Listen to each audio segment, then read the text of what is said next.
இன்னைக்கு உடல்நிலையில மிகவும் மோசமான நாள். காசை மட்டும் வச்சு வாழக்கூடிய ஸ்கேன் பண்ணாத வாழ்க்கையில நாள் 14. அந்த ஃபாலோ பண்ணி சப்ஸ்கிரைப் பண்ணிக்கங்க, இல்லைன்னா ரத்தம் கக்கி சாவீங்க. எந்திரிச்சு எதையோ யோசிச்சுக்கிட்டு 1/2 லிட்டர் தண்ணியை குடிச்சிட்டு பிரஷ் கூட பண்ண முடியல. அந்த அளவுக்கு நம்மள வாய்ப்புன்னு வாட்டி வதச்சிக்கிட்டு இருக்கு. கால்நடையை பராமரிக்கிற மாதிரி நம்மளை கொஞ்சம் பராமரிச்சுட்டு வேலையா ஃப்ரிட்ஜை திறந்து நைட்டு வச்ச தர்பூசணி போல இருந்தது. அதை வெட்டி காலையில பிரேக்ஃபாஸ்ட்டுக்கு சாப்பிட்டுட்டு பாத்திரத்தை விளக்கி வச்சுட்டு இன்னைக்கு நாளே ஒரு மாதிரியா போச்சு. அதனால லேப்டாப்பே திறக்கல.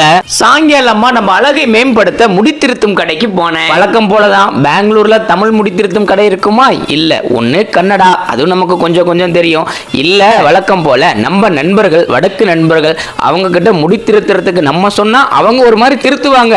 எனக்கும் அவன் அப்படிதான் திருத்துனாங்க. ஆனா ராஜா பகவத் மாதிரி வச்சுக்கிட்டே ஏன் தரமாட்டேங்கிறீங்க? முடிய வெட்டிட்டு தலைவன்ட்ட காசு கொடுத்தேன். 200 ரூபா 500 ரூபா கொடுத்தேன். தலைவன் சில்லறை வச்சுக்கிட்டே தரமாட்டேன்ட்டான். இருந்தாலும் பார்த்து பக்குவமா கொடுங்கன்னு வாங்கிக்கிட்டு காலையில இருந்து ஒன்னும் சாப்பிடாதனால கொஞ்சம் பஜ்ஜியும் கேக்கும் வாங்கிட்டு வந்தேன். நேரா வண்டியை கேபின் பிரஷ் கூட்டேன். அங்க ஒரு பழம் 50 ரூபாய்க்கு வாங்கினேன். கேபின் பிரஷ்ல கம்மியா தானே இருக்கணும். ஆனா இங்க 72 ரூபா போட்டு ஆசை கொடுத்தேன். சில்லறை கொடுத்தாங்க. வீட்டுக்கு வந்தேன். தர்பூசணி பழத்தை சாப்பிட்டு டேவை முடிச்சுக்கிட்டேன். நாளைக்கு மீண்டும் பார்க்கலாம்.